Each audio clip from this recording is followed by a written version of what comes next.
انسانی جسم کا سب سے اہم ترین حصہ کون سا ہے؟ چہرہ، ہیڈ ریجن، شاہکار ہے۔ یہ گردن سے کتنی اہم ترین بلڈ ویسلز اور خون کی نالیاں گزر رہی ہوتی ہیں۔ کیروٹیڈ آرٹریز ہیں، جگولر وینز ہیں، ورٹیبرل آرٹریز ہیں، and they are closely packed. کتنی جڑی ہوئی ہیں، یہ شاہکار ہے۔ اور اس چہرے میں کتنے اہم ترین آرگنز ہیں؟ آنکھ۔ آپ کا موبائل کیمرہ کتنے میگا پکسل کا ہے؟ اور انسان کی آنکھ 576 میگا پکسل پر کام کرتی ہے۔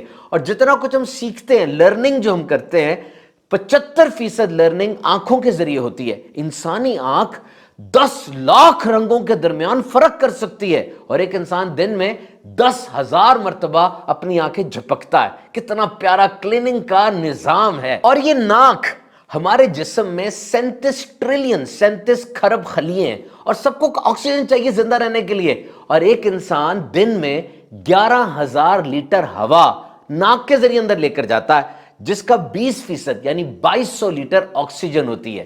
اب اس ناک میں کیسے زبردست فلٹر لگے ہوئے ہیں جو آکسیجن کو الگ الگ کرتے ہیں دیگر گیسوں سے۔ اور انسانی آنکھ راک فیلر یونیورسٹی کے مطابق 1 کھرب مختلف خوشبو اور بو کے درمیان فرق کر سکتی ہے۔ ہاں، عورت کی سونگھنے کی حس مرد سے تیز ہوتی ہے، تو یہ چہرہ شاہکار ہے۔ اور انسانی کان، ایئرز، آپ جانتے ہیں انسانی کان میں ایک ہڈی ہوتی ہے اسٹیپس، اس کا سائز یہ 2 سے 3 ملی میٹر تقریباً اتنا ہوتا ہے۔ یہ پورے جسم کی سب سے ہلکی اور سب سے چھوٹی ہڈی ہے۔ یہ وائبریٹ کرتی ہے تو ساؤنڈ اندر پہنچتی ہے، اور اگر یہ ڈیمیج ہو جائے انسان کی سماعت بڑے برے طریقے سے متاثر ہو سکتی ہے۔ کان کا کام صرف سننا نہیں ہے، بلکہ باڈی کا بیلنس بھی برقرار رکھنا ہے۔ اندر والے کان میں ایک فلوئڈ ہوتا ہے، پانی، اور سینسرز لگے ہوتے ہیں بال کی طرح کے جو بیلنس کو قائم رکھتے ہیں۔ یونیورسٹی آف کیلیفورنیا کی تحقیق کے مطابق بچپن سے ہی انسان کا جو دایاں کان ہے، رائٹ ایئر، یہ سپیچ یعنی تقریر وغیرہ کو زیادہ اچھا سنتا ہے، اور اگر کوئی چیز طرز میں ہو جیسے نعتیں ہو گئی یا تلاوت کلام پاک ہو گئی، وہ بایاں کان، لیفٹ ایئر، وہ زیادہ اچھے طریقے سے سنتا ہے۔ اور پھر یہ زبان، اس میں 10,000 ٹیسٹ بڈز ہوتے ہیں، پوری زبان پہ پھیلے ہوتے ہیں۔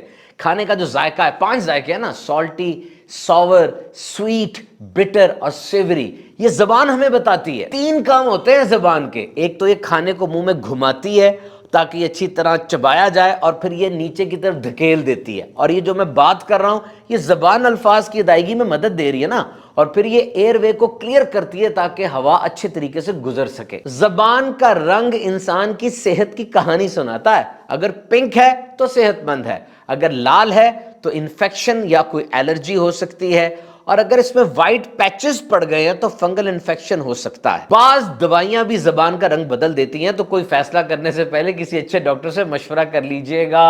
اور تھوک، لعاب اہم ترین ہے جناب۔ انسان کا تھوک جب کھانے میں ملتا ہے، کھانا ہضم ہونا شروع ہو جاتا ہے۔ دن میں 1.5 لیٹر تھوک پیدا ہوتا ہے، دانتوں کی حفاظت کرتا ہے، منہ کو بیکٹیریا سے بچاتا ہے۔ اور پھر یہ بال کاسمیٹکلی کتنے ضروری ہیں۔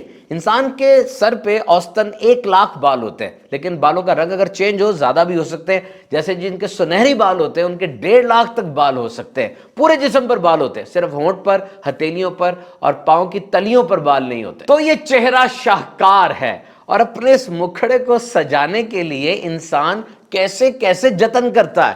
آج جو کاسمیٹک انڈسٹری ہے میک اپ وغیرہ کی، اس کی مالیت $534 بلین ہے۔ کیسا اتراتا ہے انسان اپنے چہرے پر، کس طرح سے خیال رکھتا ہے، لیکن سجدے کے دوران اسی شاہکار چہرے کو اٹھا کے زمین پہ رکھ دیتا ہے اپنے رب کی بارگاہ میں۔ اور صرف رکھتا نہیں بلکہ زبان سے کہتا ہے، سبحان ربی الاعلی، پاک ہے میرا پروردگار جو بلند تر ہے۔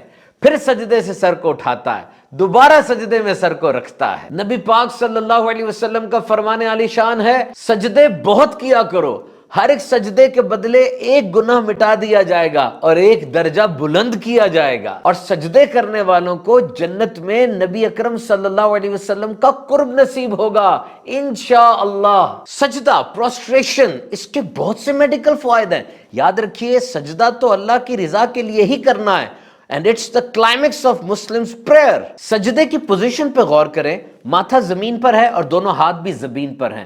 It's just like a mini dive, جیسے تیراک غوطہ لگاتا ہے، ڈائیو لگاتا ہے، اس کی حیت کچھ اس طرح سے بن رہی ہے۔ اور یہ جتنے مسلز ہیں ان سب کی ایکسرسائز ہو رہی ہوتی ہے۔ جسم کا وزن وہ اگلے حصے پر پڑ رہا ہے نا، تو گردن کے پٹھے، سروائکل مسلز اور بیک مسلز، ان میں اکڑاؤ آتا ہے اور بہترین پوزیشن بن جاتی ہے۔ ہوتا یہ تھوڑی دیر کے لیے ہے، لیکن دن کی 5 نمازوں میں 96 سجدے ہیں۔ سوچئے یہ ریپیٹ ہو کر کتنا بڑا بن جاتا ہے۔ اور یہاں ایک اور بات ذہن میں آتی ہے کہ دن میں 96 سجدے ہیں، کتنا بد نصیب ہے وہ شخص جو 96 سجدے وہ چھوڑ دیتا ہے اگر وہ نماز ادا نہ کرے۔ اور پھر یہ سجدہ ایک یونیک پوزیشن ہے۔ دیکھیے یہ واحد پوزیشن ہے جس میں انسان کا سر اس کے دل کے نیچے ہوتا ہے، ورنہ تو آپ جو بھی کریں، کھڑے ہیں، بیٹھے ہیں، آپ کا سر اوپر ہے اور دل نیچے ہے۔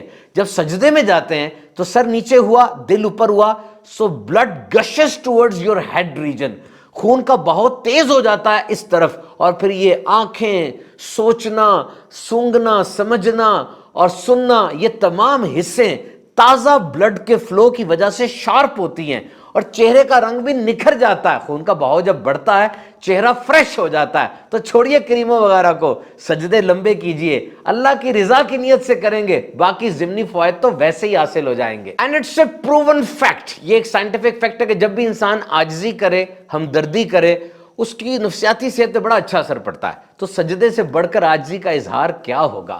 یہ انتہائی عاجزی ہے، اسی لیے سجدہ دعا کی قبولیت کا سبب ہے۔ اور نبی اکرم صلی اللہ علیہ وسلم نے ارشاد فرمایا کہ سجدے میں زیادہ دعائیں کیا کرو۔ سجدہ انتہائی عاجزی کا اظہار ہے، اسی لیے قبولیت دعا کا سبب ہے۔ نبی کریم صلی اللہ علیہ وسلم نے سجدے میں زیادہ دعا کا ارشاد فرمایا۔ دیکھیں جی، اللہ تو ہر وقت ہم سے قریب ہے، ہم ہی اس سے دور رہتے ہیں، تو سجدے میں خصوصی قرب نصیب ہوتا ہے۔ اس موقع کو غنیمت جانتے ہوئے جو مانگ سکے مانگ لے۔